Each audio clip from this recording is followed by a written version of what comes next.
Hello everyone, this is Mr. Brain Junkie here, and today we'll be talking about a science fiction film called Mafia: The Game of Survival. Be ready for some spoilers ahead.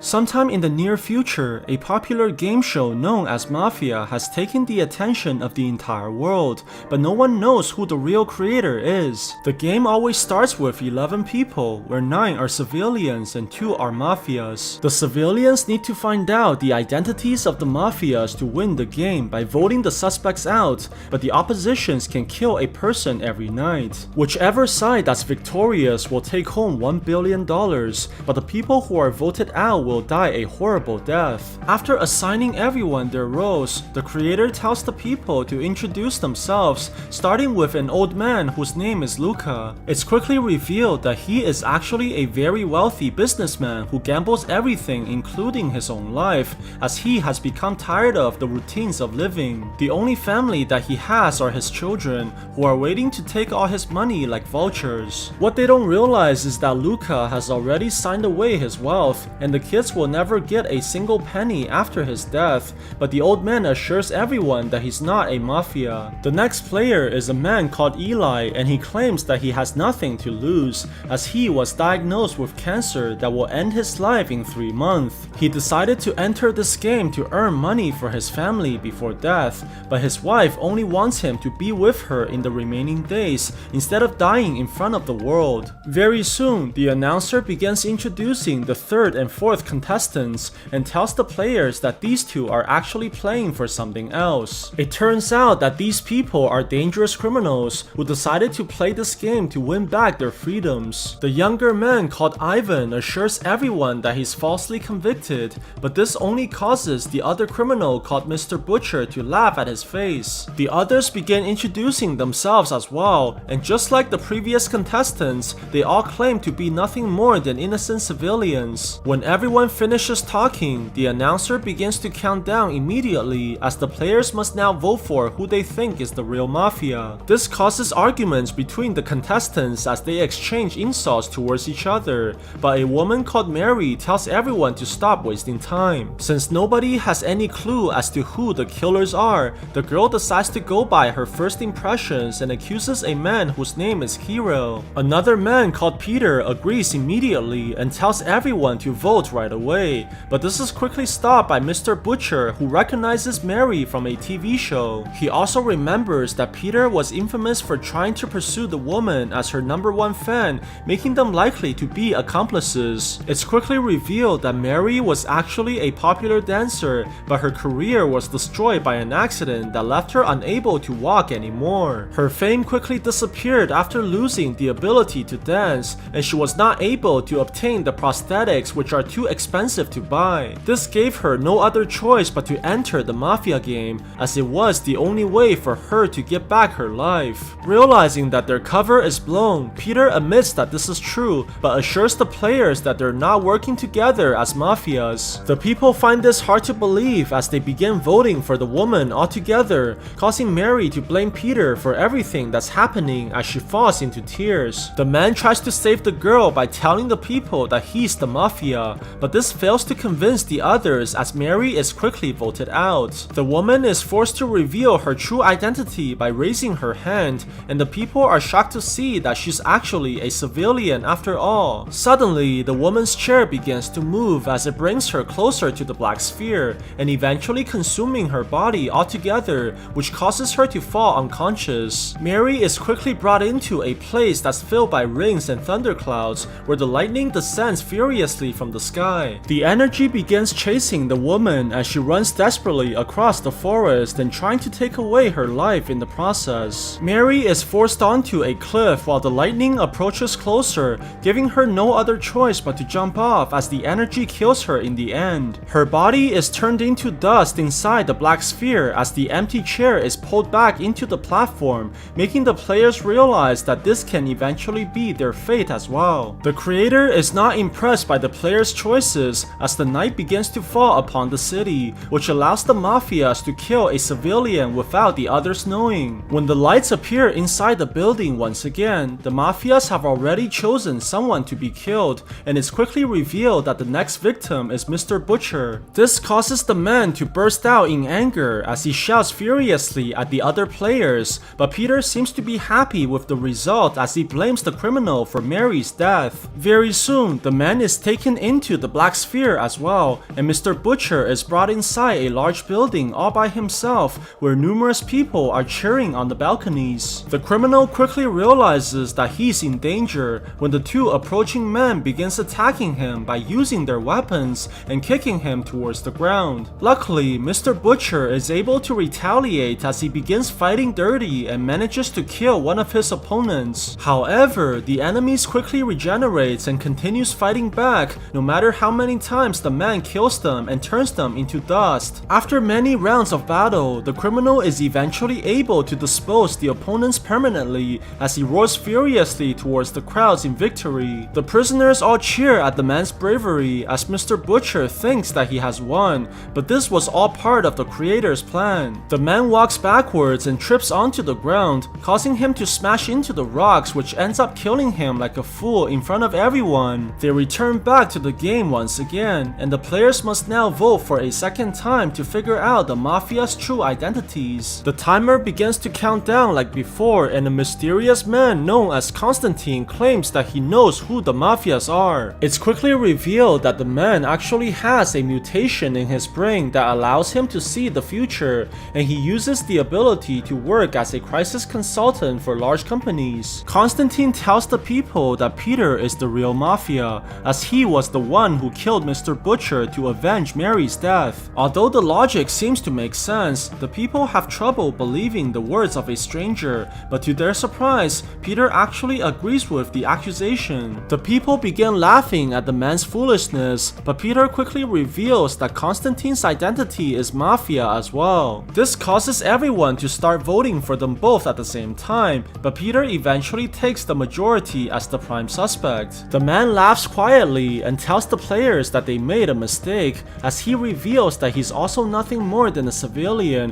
while Constantine smirks in victory. Very soon, the chair begins to bring the man into the air, but Peter is very happy that he can finally join the woman that he loved. The Black Sphere eventually brings the man into a vast ocean, where Peter wakes up inside a small vessel that's surrounded by water. He tries to paddle his way out from the situation, but the creator sees this and quickly punctures a hole inside the man's boat, which causes water to flood in. What's even worse, numerous sharks begin to appear inside the ocean and surrounding the man with nowhere to run. Peter realizes that he's not going to make it on land and decides to gamble by using the broken paddle to stab the sea creatures. This manages to injure the animal and causing it to bleed inside the water, which begins attracting all the other sharks towards the blood. The creatures quickly devour the victim by ripping it into pieces, while Peter takes the chance and jumps into the water as he tries desperately to swim away. When the man is close to approaching the island, he quickly realizes that all the lands are disappearing right in front of him. Very soon, the sharks have all finished eating their prey and begins rushing towards the human in great numbers. Realizing that he's about to be killed, Peter begins to see the woman that he loves so much before being devoured by the giant sharks. Because the players failed to find the mafia after 3 civilians have died, the game allows the people to cast their votes one more time before the night. A middle-aged man called Walter begins to speak first, and it's quickly revealed that he's actually a high-ranking officer in the army with numerous battle experiences. However, he quickly became psychologically unstable after losing all his men in the battlefield,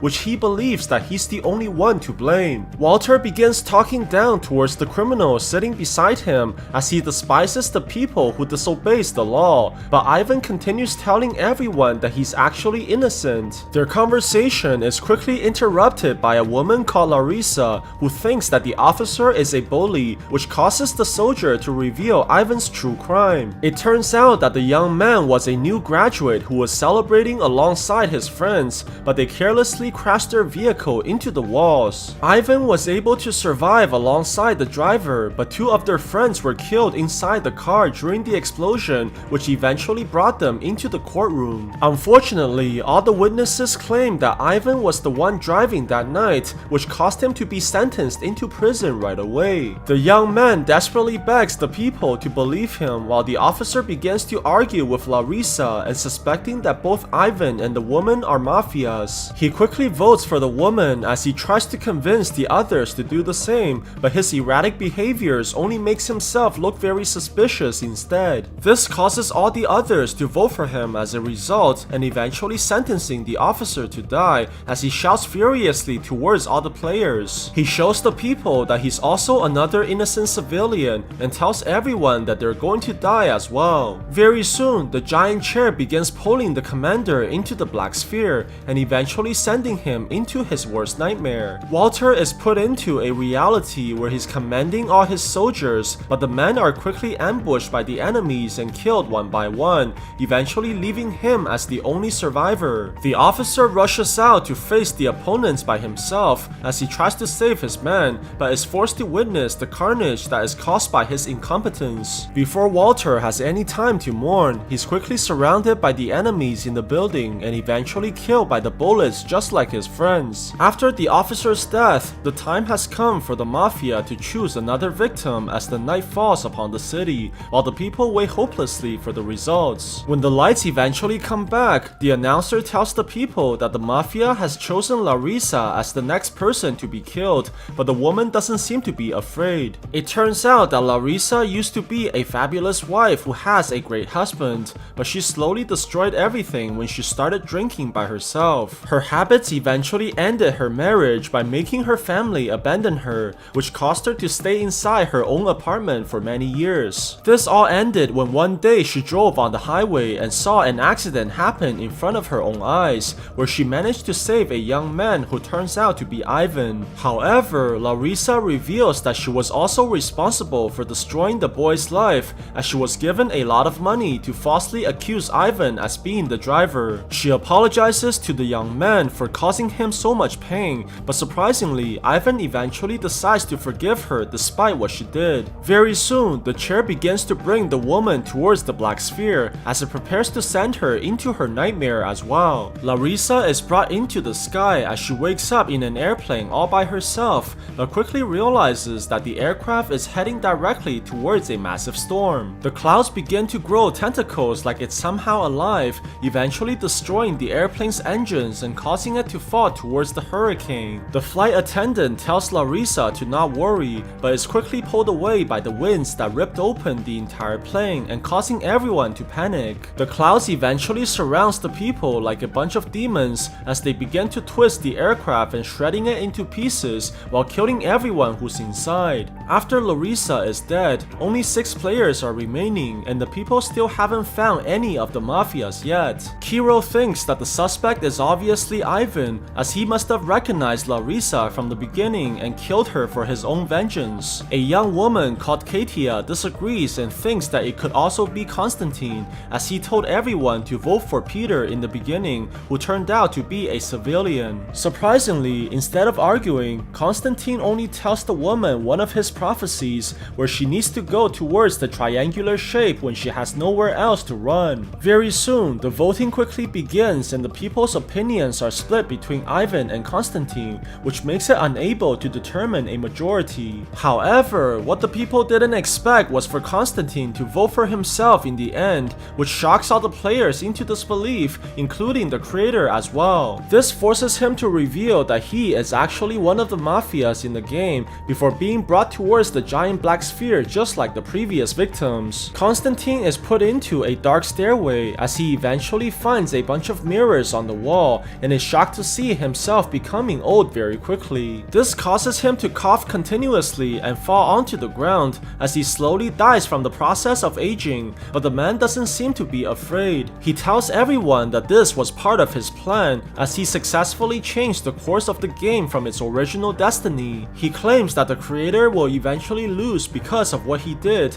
as the players will destroy the existence of the game in the future. Konstantin eventually dies on the ground, but the announcer pays no attention to the man's threats as he begins the next round, where the mafia gets to kill another civilian. When the lights come back inside the building, ending, the announcer reveals that the Mafia has chosen Ivan to be killed. Even though the young man is about to die, he realizes that he has already won, as he managed to reclaim his innocence in front of all the audiences, and most importantly, his own mother. All the people watching sadness as Ivan is brought towards the Black Sphere of Death, where he's put into a prison cell to be executed despite his innocence. However, inside the man's vision, he's able to see his mother once again, where the woman displays her proudness towards her son. When Ivan sees the expression of his mother's face, the man finally obtains the courage to face death, as all the guns fire towards him and killing him in the process. After Ivan is gone, there's only 4 players left, which means that they cannot afford any more mistakes in the voting process, but everyone seems to be more confused than ever before. Ilya accuses Kiro of working together with Katia, as the two seems to be overly familiar with each other, causing him to think that they're actually lovers. It turns out that they do know each other from before the game, as they met in a bar before all this happened, but Kiro refused the assumption that they're conspiring together. With this confirmation, Luca believes that their fates are all in the hands of the couple now, but Katia is unable to make any decision as to who they should kill next. Very soon, the timer quickly runs out and the game is forced to choose a victim randomly, which turns out to be Katia herself, but she reveals that she's also just a civilian. The woman apologizes for failing all the players as she gets brought into the air, but Kiro manages to break out in the last moment as he desperately grabs onto the woman's chair. This causes them both to be brought into the Black Sphere, as the creator watches in curiosity since this has never happened before in the previous games. The two are quickly moved into a mysterious location where the man regains consciousness and realizes that they're standing on nothing but glass. He tells the woman to not be afraid and begins walking towards her, but quickly sees that the entire floor is cracking from underneath. Realizing that time is running out, the man immediately runs towards the girl as the ground begins shattering into pieces right under his feet. Kiro is able to reach the woman just in time, but they're forced to jump in the last moment and fall into the abyss. When the man eventually wakes up, he's surprised to see that they're still alive, but finds out that they're completely lost. However, the people soon notice the triangle that Constantine talked about and realizes that it must be the only way out. The two continue venturing towards the rocks as they make it inside the valley, but the man quickly notices that something is wrong as numerous tentacles begin to surround them. This causes the people to run immediately as they try desperately to evade the monsters. The two eventually makes it through the rocks and entering into a large field where the boss music begins to play and a giant monster made from lava starts crawling out towards them. Kiro tells the girl to hide immediately as he rushes in to face off his worst fear and causing the monster to attack the man repeatedly by using its claws. Luckily, Kiro is able to dodge the enemy just in time and quickly notices that the creature has a weakness for sunlight, which evaporates the monster's skin. The man is able to conjure up a plan as he sees the necklace on the enemy's head, which causes him to run towards the monster immediately as he climbs onto the creature's arm. Kiro jumps in and grabs onto the necklace before falling onto the ground, while the creature launches in to attack him furiously. The man takes the chance and reflects the light towards the monster, which is quickly able to bring down the creature by burning its body and turning it into dust. He takes the necklace and puts it onto the mechanism, which completes the puzzle on the wall, causing them to be consumed by a giant tornado that eventually brings them towards the creator. On the other side, the announcement tells the audiences that the game is over, as the killer is still alive when there's only one civilian left, meaning that the Mafia has won. However, this is not the true ending for Kiro and Katia, as the creator explains that this was all part of his plan. He purposely allowed the man to escape from his chair to allow the impossible to happen inside the game, as the people have become tired of the same outcomes inside the show. He also reveals that their bodies are still inside the Black Sphere and allows them to live on this one time, but warns the people that he will always be the one who controls the game. Sometimes later, Ilya is able to go home to his family as he quickly reveals that he was the Mafia in the end, which allows him to leave $1 billion for his loved ones before he dies. What the people don't realize is that Constantine was right about changing the history, as Kiro plans to enter the game once again so that he can finally stop the show that uses human lives as entertainment. So what do you guys think about this movie? Let me know in the comments below, and if you like my videos, please press like and subscribe for more. I'll see you guys next time.